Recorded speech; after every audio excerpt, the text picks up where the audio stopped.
Começamos mais um TV Folha. Eu sou Ivan Finotti, editor da Ilustrada, e o Marcelo Quasi, editor do Guia Folha. Estamos recebendo dois grandes convidados especialíssimos para essa semana. Paulo Bonfá, idealizador do Festival de Humor Risadaria, que chega agora ao sua sétima edição, e Fabiano Cambota, que vai contar um pouco do trabalho dele também, que une música, né, e humor. Obrigado. Bom estar aqui. Minha primeira pergunta eu queria saber dessa história de que o Risadaria hoje é o maior festival de humor do mundo. É isso mesmo, Paulo? Como é que foi Verdade. essa Boa tarde. escada? Boa tarde. Boa tarde. Somos dois dos maiores comediantes da atualidade, ambos acima de 1,85 m de altura. Isso já nos credencia para conversar com vocês aí. O Risadaria ele começou 7 anos atrás e ele tem sempre o mesmo conceito: reunir todas as formas de fazer as pessoas rirem. O que é muito legal para nós é que nenhum lugar tem tanta produção de comédia em tantas plataformas, TV, rádio, internet, humor gráfico, fotografia, literatura, como o Brasil.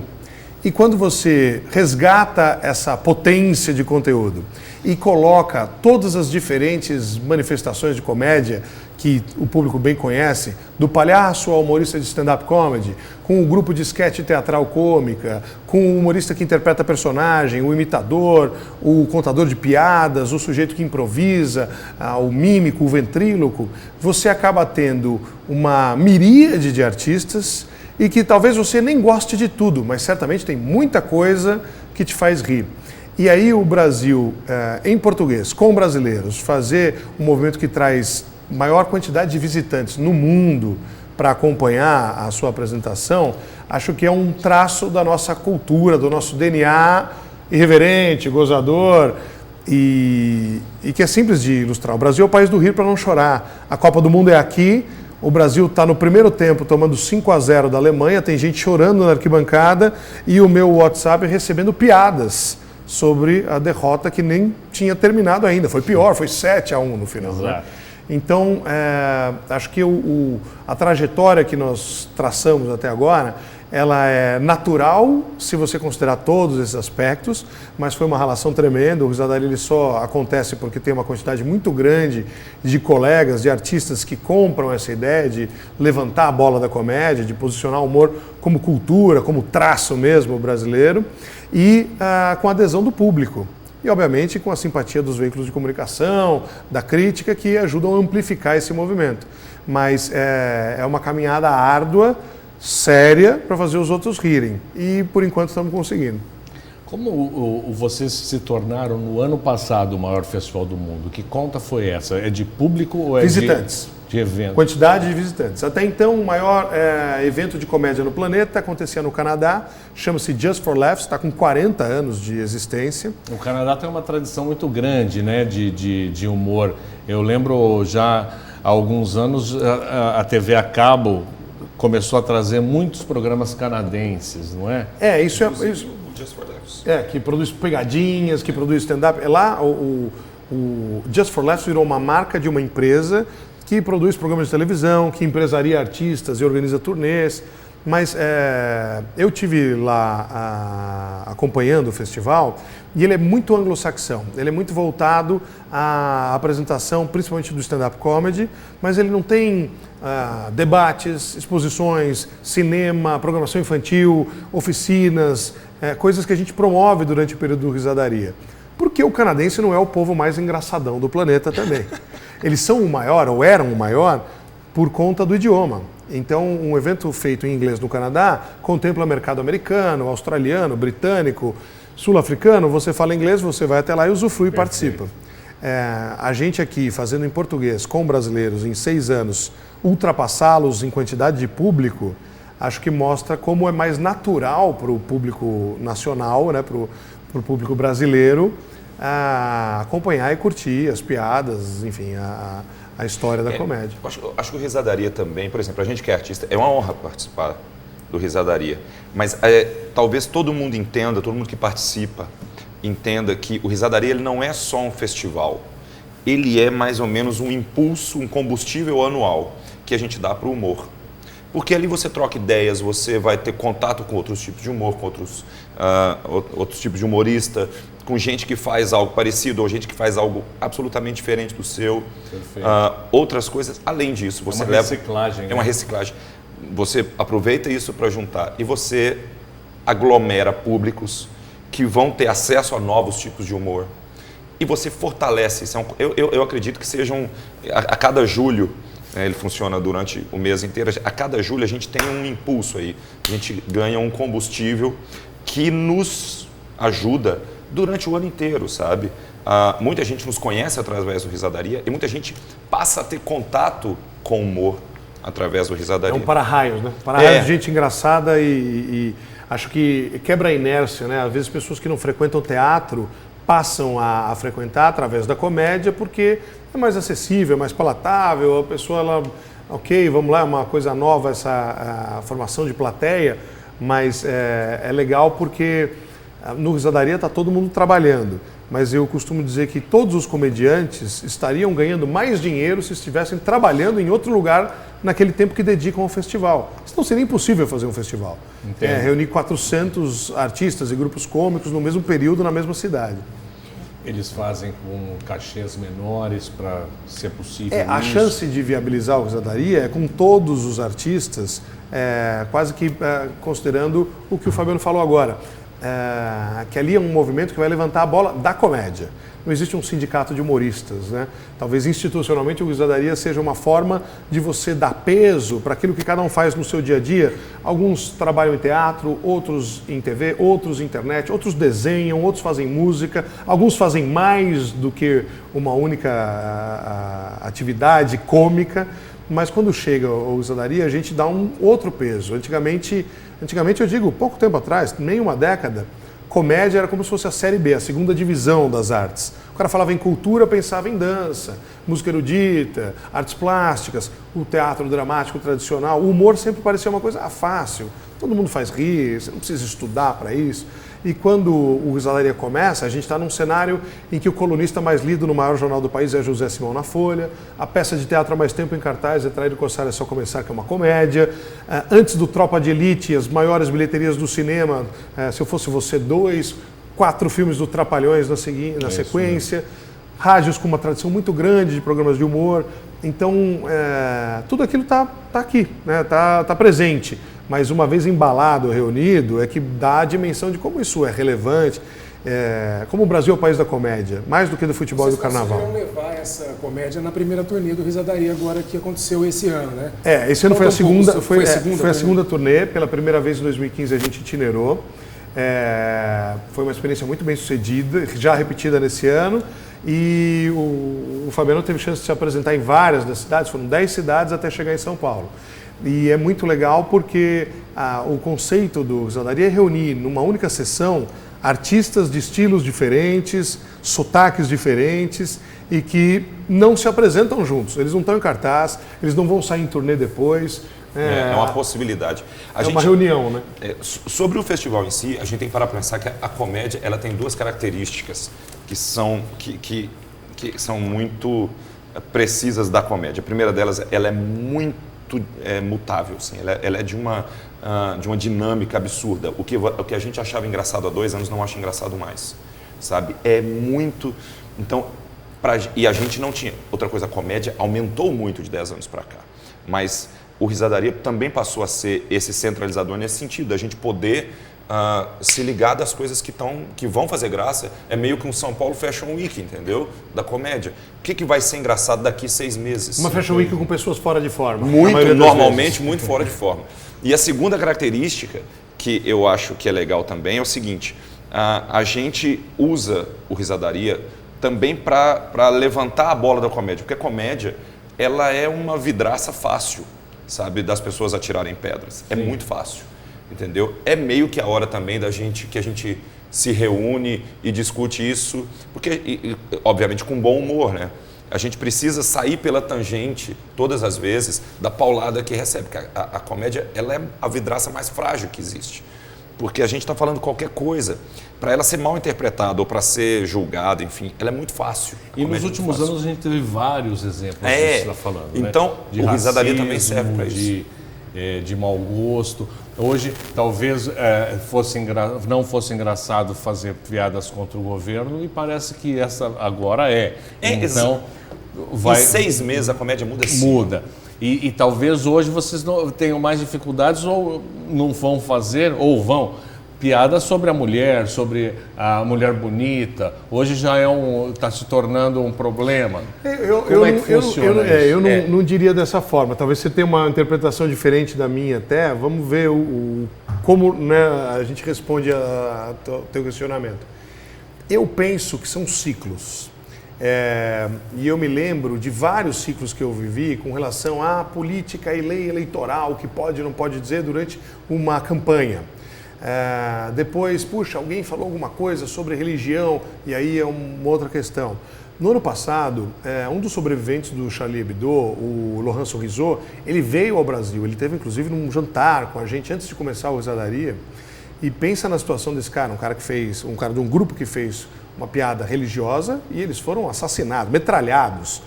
Ele teve sorte de sobreviver, tomou tiro, não mexe mais o braço e tal, o que significa não desenha mais.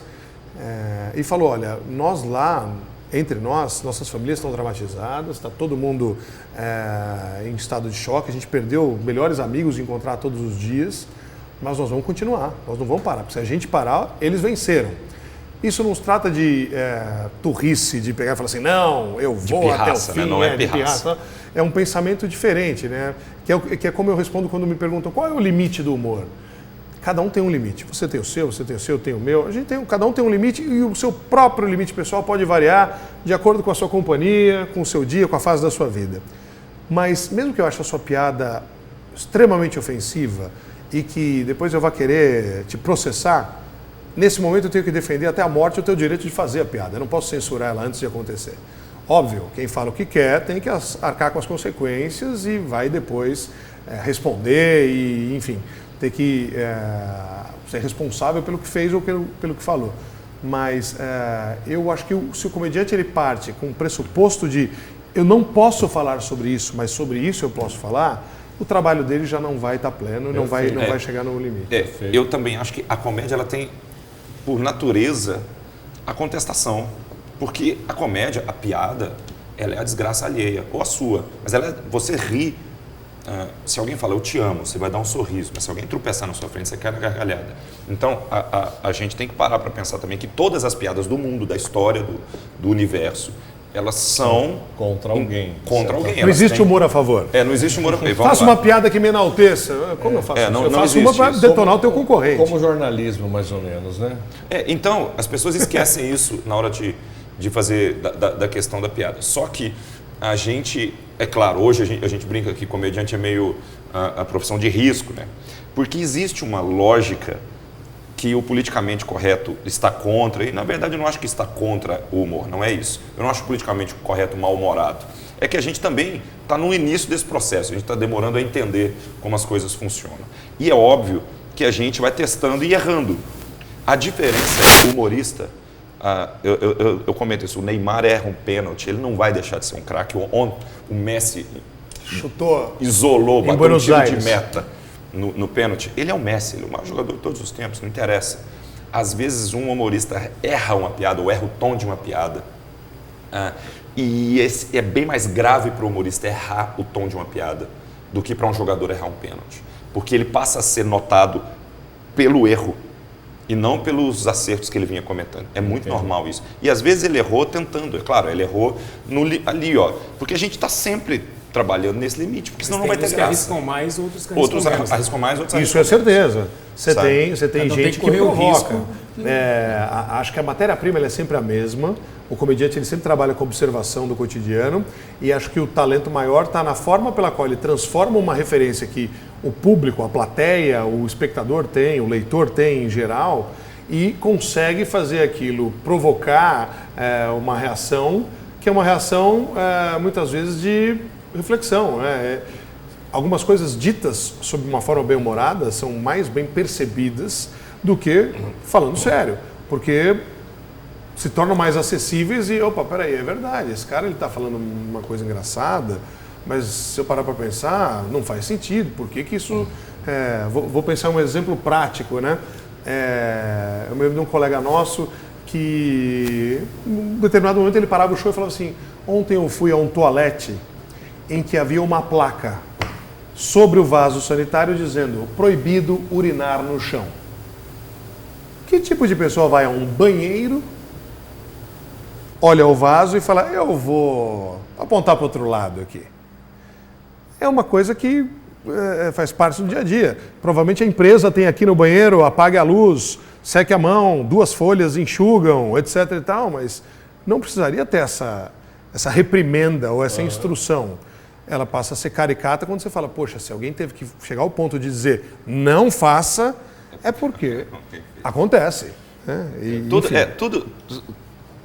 Se você consegue colocar um prisma bem-humorado nas coisas, eu comentei com você aquela hora. A frase que rege o meu trabalho é uma frase do Oriano Suassuna que eu ouvi há muito tempo, que é: tudo que é ruim de passar é bom de contar. Porque é. Então, basta você entregar o prisma do bom humor para as coisas que te acontecem. Então, é muito mais legal, inclusive, quando você consegue encontrar humor nos momentos mais inusitados ou mais... Rir de si mesmo, né? Rir de si mesmo. Não existe um comediante bom que não saiba rir de si mesmo. Aquela situação que todos nós passamos, que estamos odiando ali, você pensa: amanhã isso vai ter sido isso bom, vai né? ser, isso vai ser muito engraçado. A hora que eu contar isso para alguém, não vão acreditar. Amigo, As vai ser pessoas não ótimo. vão acreditar. Então, essa lógica da comédia, muitas vezes a gente tem que forçar ela, sabe? Entendi. Para que ela fique engraçada, senão fica muito engessado. Antes do Marcelo fazer a próxima pergunta, eu queria convidar o nosso leitor, o nosso espectador que está assistindo ao vivo, porque esse programa também fica aqui nos nossos arquivos, mas se hoje for 27 de junho, às 15h42, você está assistindo ao vivo. Então você pode mandar perguntas sobre... Eu tenho internautas aqui perguntando como que eu assisto. Não, eles viram que eu postei aqui. Ah, perfeito. Minha esposa, inclusive, um beijo que só vai ver na gravação, porque não está conseguindo ver. Onde eles nos acham? Agora, no www.folha.com. Vai ter uma chamada? Tem uma Sim, chamada temos lá? uma chamada grande ali. Já vou avisar, tem uma chamada grande aí. E a nossa querida Meline está colocando um GC para as perguntas aonde você vai mandar. E manda umas perguntas que pode colocar o cara na parede, porque falou que pode fazer piada politicamente correta, incorreta. O politicamente correto, ele é politicamente chato. Olha lá, ó, começou. Mas é verdade, Conta porque... uma piada de jornalista aí. A gente tem... Ele sai escoltado daqui de dentro. Você sabe, eu tenho uma esposa jornalista, um irmão jornalista e 2 cunhados jornalistas, né? Eu poderia ter muitas piadas na manga daqui a pouco. Eu tô me lembrando aqui de uma situação. Eu fui uma vez a um show do Jerry Seinfeld e ele falava uma coisa que eu acho que é um pouco diferente, exemplifica bem a diferença não só entre o humor americano, anglo-saxão e o nosso humor, como entre o nosso jeito de ver a vida, né, o católico, o latino e lá o inglês protestante. Ele estava comentando sobre formas de se despedir das pessoas e ele falava assim: o italiano fala arrivederci, o francês fala au revoir, o inglês fala shalom, e nos Estados Unidos a gente não tem uma palavra para dizer isso. Vocês já repararam? A plateia fica: realmente não temos. Sim, porque aqui a gente não tem tempo para essas coisas. Você não precisa explicar. A pessoa pega e fala assim: I gotta go.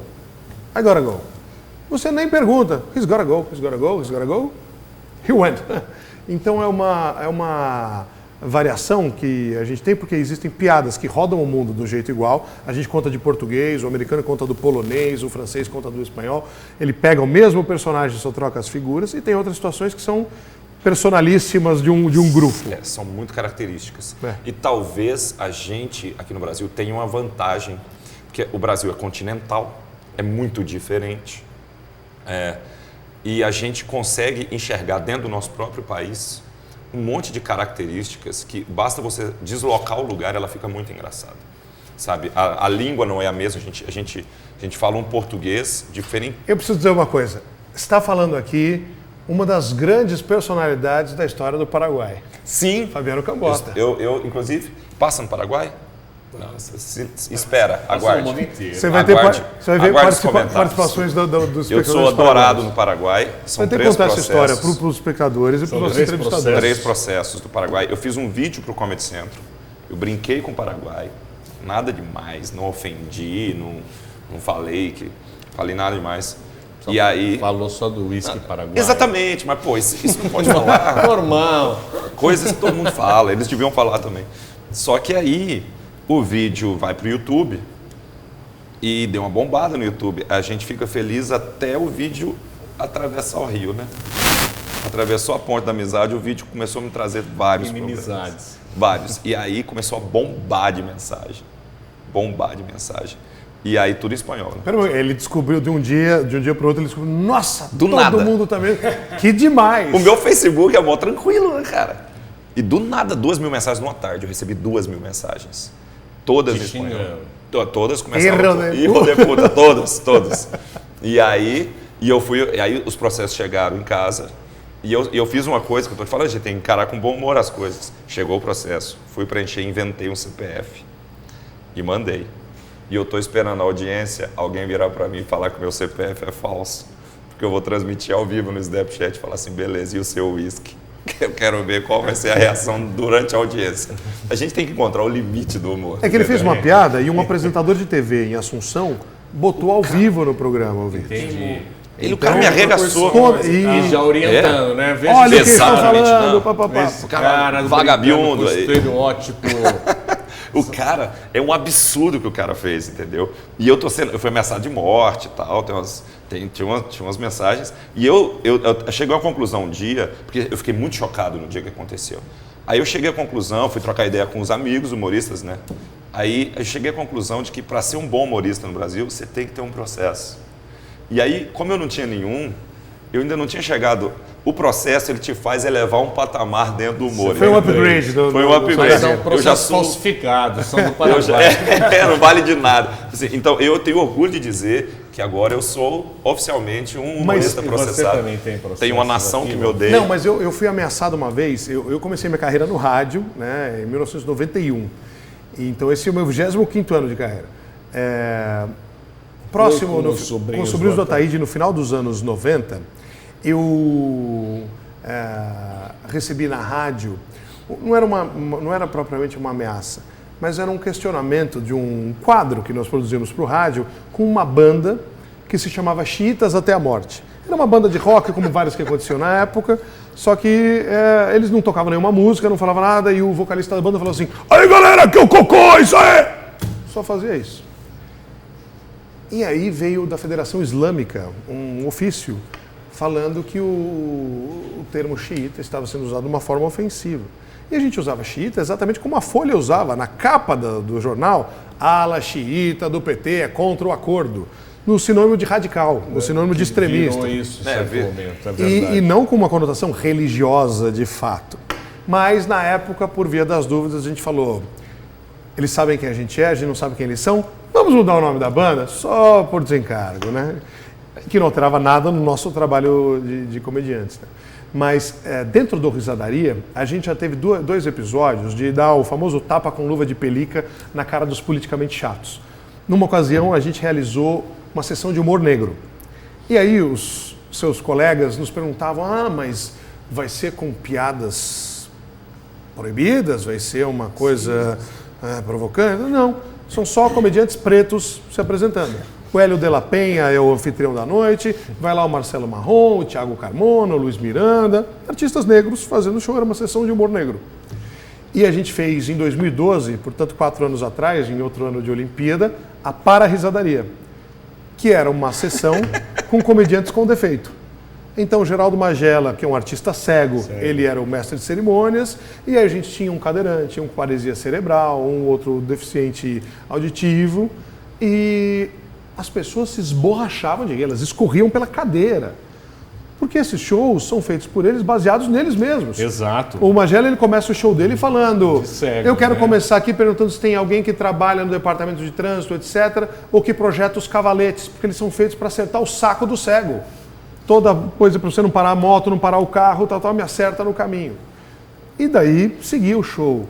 Se eu subisse ao palco, se o Cambota subisse ao palco, não precisa ser no Risadaria, que é um grande festival, fosse num showzinho num bar e alguém fizesse uma piada de cego, de cadeirante, a gente ia ser tratado de preconceituoso, homofóbico, racista, sei lá, em todos os possíveis adjetivos.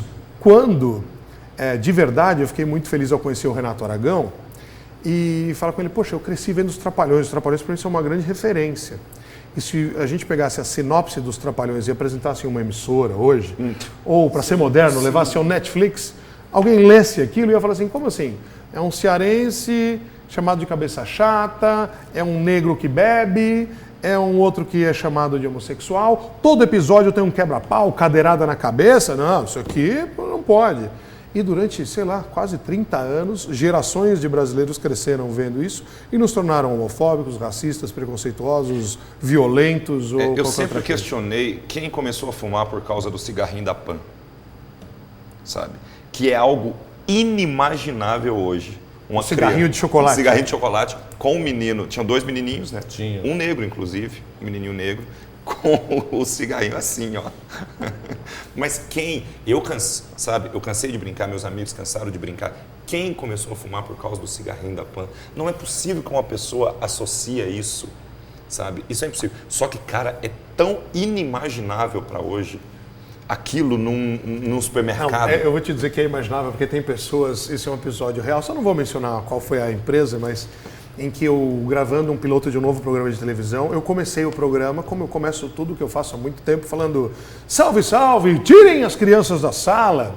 E aí o cara deu pause na gravação e falou assim, Bonfá, público infantil é importante para o canal, a gente não pode afastar essa audiência. Aí eu percebi que não iria adiante a nossa relação, porque tamanho, falta de jogo de cintura, para dizer o mínimo. Tato, né? Falou assim, não, mas quem é que vai pegar o tiro e as crianças? Opa, pega o Juninho, leva ele embora, porque agora o rapaz lá disse que não pode.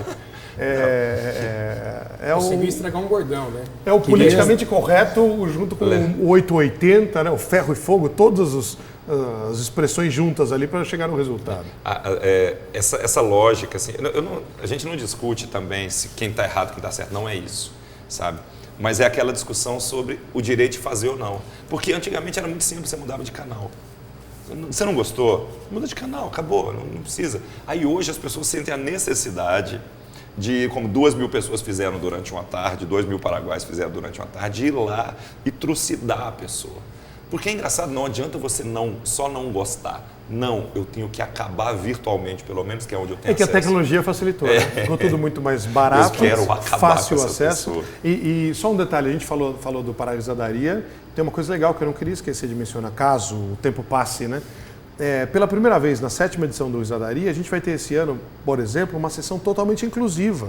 A gente conseguiu, no Teatro Sérgio Cardoso, no dia 9 de julho, que é um feriado em São Paulo, para quem for daqui ou estiver aqui, fazer sessões que tem, além da acessibilidade com rampa, elevador, acessibilidade física, a gente tem audiodescrição para cegos e a gente tem linguagem de Libras em tempo real do que está rolando no palco para os deficientes auditivos. O que é muito difícil de fazer em comédia, principalmente quando não é uma peça com um roteiro, que a pessoa vai conseguir dizer, eles estão indo para casa.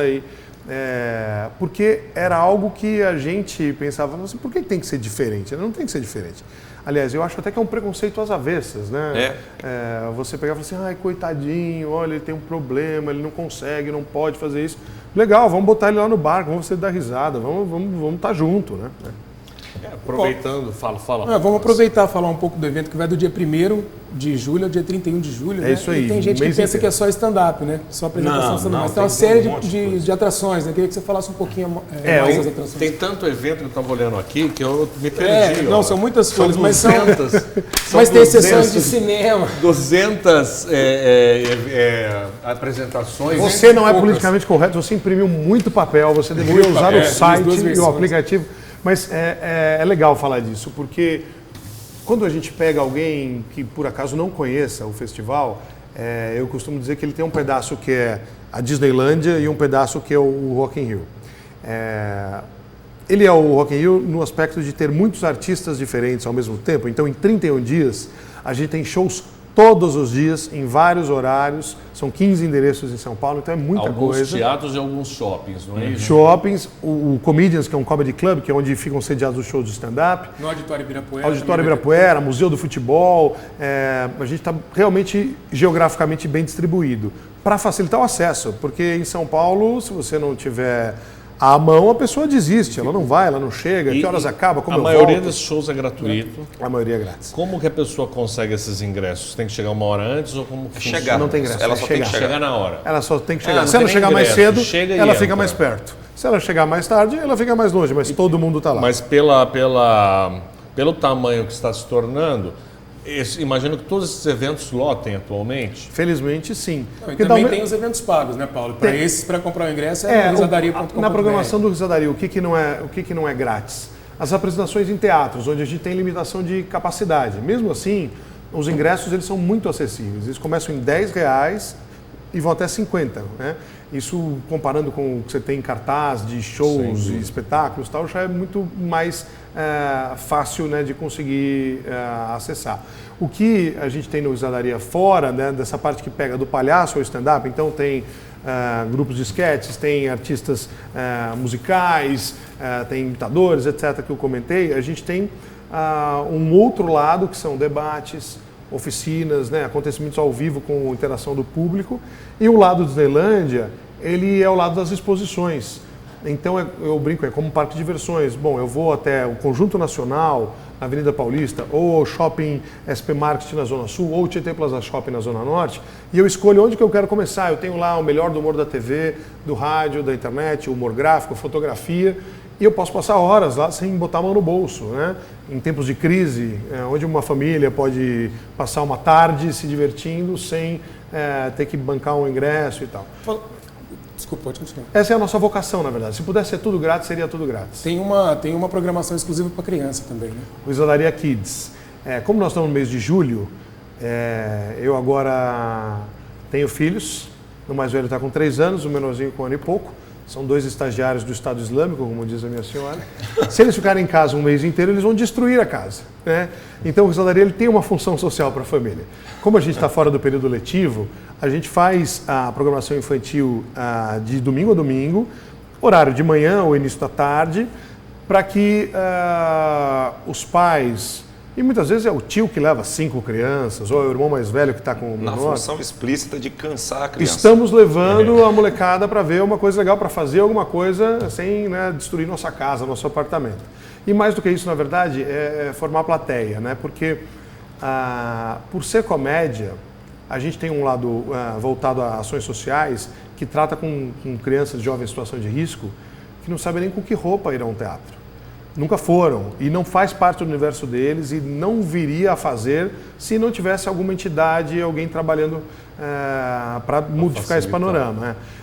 Então, junto com a Fundação Abrinq, a gente identifica vários projetos e aí faz visitas monitoradas nas exposições e faz sessões dedicadas a esse público, sessões exclusivas. E é transformador, é como você pegar um filme em preto e branco que fica colorido. Porque entra todo mundo meio acanhado, meio sem saber o que vai acontecer, meio esperando, e através do humor, do riso e tal, na saída é outro mundo, são outras pessoas. E essas provavelmente, quando ouvirem falar em teatro, vão falar, eu sei, teatro é legal. Eu fui, foi gostoso, eu fui, tava o pessoal da minha escola, o pessoal do meu bairro. Para os artistas costuma ser muito bacana também, porque é um tipo de riso... espontâneo, libertador, né? que é algo como você fala assim, puxa, mas essa piada ela não era tão engraçada antes, ela ficou mais agora porque ela bateu mais forte. O humor também tem uma vantagem de ser um grande abridor, né? Assim, ele abre qualquer coisa. A pessoa, igual você disse, ela chega às vezes tímida, só que não só para o público, para a gente também, porque você produzir o humor e ele funcionar, né? É uma forma de conexão muito clara entre você e as pessoas. O humor é um negócio... E fala uma coisa, quanto mais riem, melhor não fica o teu show? Sim, sim. A plateia levanta o comediante também. Onda. Porque não é que ele vai mudar o show, etc., mas quando tem essa simbiose e essa conexão, a noite vai. Tanto é que costuma acontecer no Risadaria de a gente estourar o tempo dos shows, porque o público está lá e os artistas continuam, e às vezes a gente está assim, nossa, estouramos o tempo, tal. E tá legal, e tá rolando ali um acontecimento. E esse das crianças especificamente, o formar um público, é porque o riso vicia, cara. É um negócio meio... você precisa disso, ele vicia mesmo, sabe? A gente tem, o Comedians mesmo, que é uma casa onde eu faço shows todo mês, tem clientes que vão 2, 3 vezes ao mês, cara. É uma dose que o cara se dá. Sabe? Você reconhece o cliente. Uma dose que o cara se dá. Porque... E aí é uma questão biológica que eu não vou saber explicar, mas é mesmo. Química. Tem gente que joga bola, tem gente que joga... Fala um pouco do seu show. O que você vai apresentar na Risadaria? Você mistura violão com stand-up comedy? Como é que funciona? No Risadaria eu vou fazer 2 shows, na verdade. 2 tipos de show, né? Durante esse mês tem várias apresentações. Tem a apresentação de comédia, de stand-up comedy, que eu estava comentando com ele que eu acho meio estranho até eu me chamar de stand-up comedy, porque... E que tem gente que não entende bem ou simplesmente não conhece, então é legal eu explicar para as pessoas. O stand-up é microfone, comediante, palco, público. Não tem cenário, não tem figurino, não tem música, não contracena com ninguém. É basicamente uma performance individual. E ele não é improvisado. Ele é um texto autoral, ele não vai lá contar piadas de outros. Desenvolvi, testei, papá, feito ali. Muita gente acha, mas é legal, aquelas ideias vêm na hora, você vai improvisando. Porra, o cara trabalha. A gente até não explica, porque a gente deixa essa ilusão na cabeça da pessoa de que você é extremamente inteligente, bolar tudo aquilo na hora. Mas tem essa apresentação. Eu até subverto um pouco, porque brinco com violão e acabo tocando alguma coisa, alguma música da banda e tal. E a gente também vai fazer uma apresentação no Risadaria que chama Música Divertida Brasileira, que é a banda Pedra Letícia, da qual eu sou vocalista, com o Rafael Cortez. A gente tem esse projeto já há 1 ano. Que ele toca também. Ele toca muito bem. Ele toca muito bem. Violão clássico, é a pegada dele, né? Ele toca muito bem mesmo. E a gente montou esse projeto há 1 ano, que era um projeto inicialmente para a gente só se divertir, sabe? E a gente viu que estava dando muito certo. O CD vai sair agora em breve também. Esse é o primeiro super show do Risadaria. A gente chama de super show os encontros nos teatros. É no sábado, dia 2 de julho, às 3 horas da tarde, no Auditório Ibirapuera, que é um baita lugar para show de música, está no meio do parque. E o ingresso é ou 10 ou 20 reais, meia entrada 10. E eles acontecem sempre aos fins de semana. Sim, sexta e domingo. Isso. Os ingressos são via o seu site, o site do Risadaria. No risadaria.com.br, na ingressorapido.com.br, no site do próprio auditório, na bilheteria do auditório, assim, não é por falta de caminho que a pessoa vai ficar de fora. E para também ver todos esses shows e escolher uma coisa... É melhor acessar o risadaria.com.br. O site Risadaria traz Lá tudo tem toda ali. a programação. E você pode pesquisar por nome de artista, pode pesquisar por dia. Poxa, eu tenho dia 18 de julho livre. O que eu posso fazer nesse dia? Está lá tudo que tem que fazer. Por área, eu gosto de cinema, ou eu gosto mais de... eu preciso da programação infantil para os meus filhos. Ou então por região. Estou na Zona Leste. O que acontece do Risadaria no meu bairro, na minha área, né? Então, a gente recomenda o site, a versão dele para os smartphones, que é o aplicativo do Risadaria, porque como é muita coisa, ele ajuda a se organizar. De verdade, ele é uma mão na roda. E nós temos aqui uma pergunta de um internauta espectador. Pergunta, né? O André, que pergunta se humoristas devem declarar posicionamento político. Isso é uma pergunta que também pode ser de artistas, né, em geral. Vários se posicionam. Personalidades, pessoas públicas, pessoas talvez que tenham algum públicas. tipo de influência em... No caso de Vários se humoristas. posicionam e vários não. Eu acredito que seja muito mais... é claro que é uma questão pessoal, né? O cara escolhe se vai fazer ou não. Eu, por exemplo, eu evito. Mas eu evito talvez porque o que eu penso muda muito. Aí o que eu escrever ou o que eu falar no show vai ficar para sempre. Que o cara posta no YouTube. E às vezes aquilo...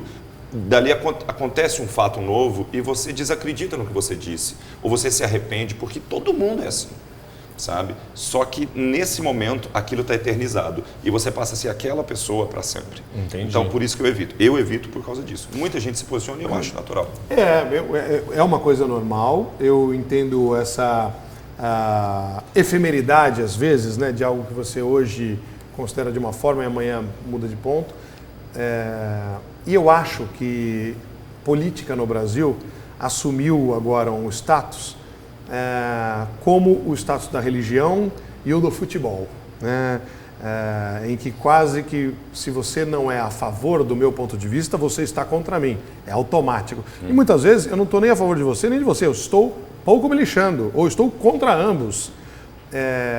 Então eu penso que às vezes os artistas em geral e aí os comediantes em particular se poupam de fazer uma piada engraçada só para não ter que aturar a encheção de saco que virá depois, porque de fato é só uma piada e não significa que seja a favor ou contra. Vou dar um exemplo.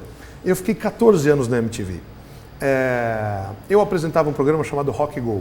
Ele era um programa sobre humor e futebol, futebol e humor. Durante muitos anos ele foi a maior audiência, o maior faturamento da casa. Portanto, tinha uma expectativa e uma atenção sobre aquela atração. E eu sou palmeirense. E no ano que eu estreiei uma versão nova do programa, dominical, à noite, o meu time foi para a segunda divisão. Poxa, qualquer outro time indo para a segunda divisão, eu faria as mesmas piadas que eu fiz com o meu time. E aí eu ia a um jogo no estádio e outros palmeirenses falavam assim, pô, Bonfá, você tá sacaneando o nosso time lá. Eu falava assim, eu tô.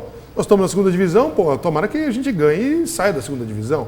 Mas é quase como saber rir de si mesmo. Eu falo assim, bom, não fala meu time. Poxa, você é judeu, você é católico, você é muçulmano, você é budista. A gente tem um colega, o Vitor Sarro, que tem um número sensacional sobre religião. Sensacional. Em que ele simplesmente fala de todas elas e pega tudo aquilo que pode ser iconoclástico ou dogmático e que para os outros pode parecer sem sentido ou engraçado. E quando ele coloca tudo junto, tá todo mundo rindo. E você não sabe se o cara que está rindo é evangélico, se o outro é um bandista, se o outro é espírita, se o cara é ateu, mas porque ele está simplesmente destacando pontos risíveis do comportamento ou da escrita de cada uma delas. E que, de fato, a pessoa para e fala assim, puxa, é verdade, é um estereótipo, é um lugar comum, né? A gente ainda reclama no Brasil, mas, fazendo uma observação internacional, o Brasil é ainda um centro em que a gente consegue fazer com que a pessoa entenda que é para ela rir de si mesma. Em outros lugares, não. Vídeo Paraguai que eu estou falando, que no meu processo os caras citam Guerra do Paraguai, o que eu tenho a ver com isso? Gente que não esquece o problema dos muçulmanos com o Charles Hebdo. E tudo isso, a gente vê que o Brasil ainda é bom. A Carol Zócoli, que é uma humorista que mora no Canadá, fala que lá é muito mais pesado. Pegam muito mais pesado. Só que a internet deu voz aos intolerantes. E muitas vezes ser intolerante é uma forma que o cara tem de aparecer, entendeu? De ganhar algum tipo de notoriedade, mesmo que de 5 minutos ali num espaço mínimo. Mas é uma forma que ele tem. A gente, ainda assim, quem reclama, eu reclamo, a gente reclama meio de barriga cheia. O Brasil ainda é possível o evangélico rir de si mesmo. Eu comento sempre isso. Eu frequentei uma igreja há muitos anos e eu fiz um show de stand-up comedy gospel, de brincadeira, para eles, falando piadas só da igreja. Eu fiz a gente falando sobre futebol, eu fiz um hino, eu torço pro Vila Nova de Goiás, entendeu? É uma coisa que até baixo o tom de... Tá aqui, ó, é ele. Sou eu. Pessoal, é ele que torce. Eu baixo o tom de voz para falar isso, porque é meio triste na minha vida, rola uma coisa meio funestra, assim, quando a gente fala sobre o Vila Nova. É horroroso. Eu fiz um hino extraoficial para o Vila Nova, arregaçando o time, e a torcida do Vila Nova ri disso, entendeu? Os meus amigos, pelo menos. A gente ri dessas histórias. Os que continuaram, meus amigos. Os que continuaram, meus amigos. Aqueles que insistiram em continuar. Os que estão em tocaia esperando lá em casa para me matar, ainda não. Mas você entendeu? A gente ainda tem. É porque os intolerantes, que são minoria, são chatos, mas eles ganharam voz. Entendeu? A gente deu voz. Não estou detonando todo mundo. Tem gente que tem a sua prerrogativa e eu entendo que incomode, ela tenha que falar. Mas muita gente está ali pelo oba-oba, que é a notoriedade instantânea que você dá, mesmo que pequena, para aquele cara, para o hater, incomodou, o corneteiro. Né? Incomodou. Me ouviu. Entendeu? Gente, então é isso agora. Começando o Risadaria nesta sexta e se estendendo todo o mês de julho, mês de férias.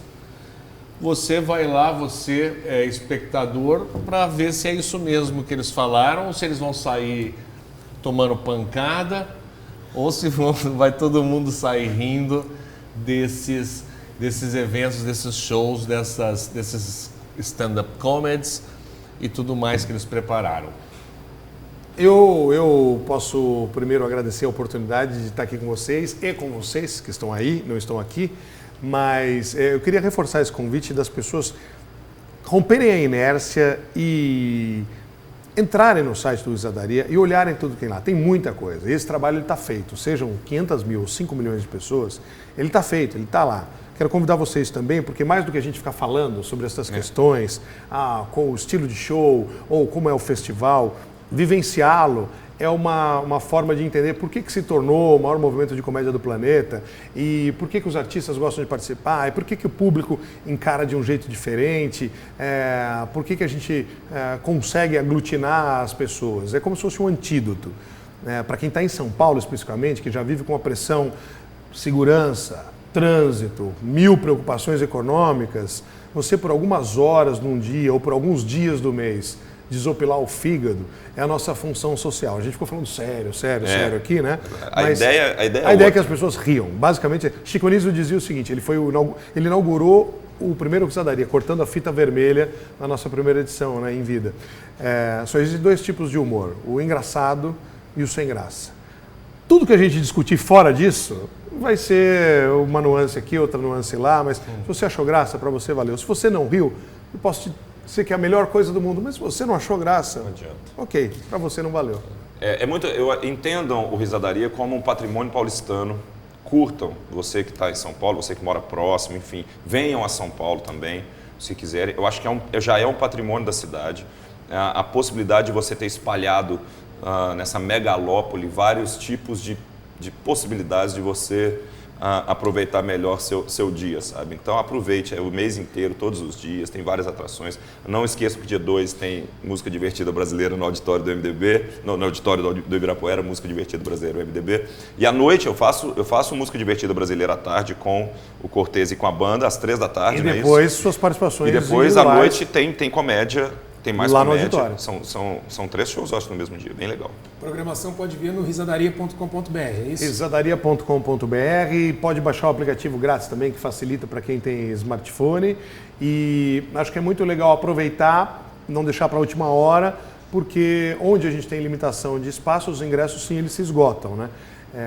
Então é legal falar com os amigos, cutucar o vovô, chamar o vizinho e aproveitar. E Guia Folha e a Ilustrada também Guia Folha vão cobrir o evento, ficar de olho nos cadernos para publicar, por favor, fazer a nossa seleção ali, que vai ser, vocês vão discordar, mas para nós, tem que fazer. Mas para nós é muito importante de verdade esse espaço e os outros espaços do Grupo Folha, porque o grande desafio do Risadaria agora é comunicar tudo o que vai acontecer. Porque não cabe numa página de anúncio, Exato. Não cabe num comercial do rádio. Então a gente conta muito com os colegas da imprensa para espalhar o serviço, as pessoas saberem o que vai acontecer. Porque, como a gente disse no começo, o Risadaria é hoje o maior festival de humor do planeta. Se tornou ano passado e este ano deve se superar, né? Deve bater o recorde do ano passado. Dedos cruzados. Com certeza.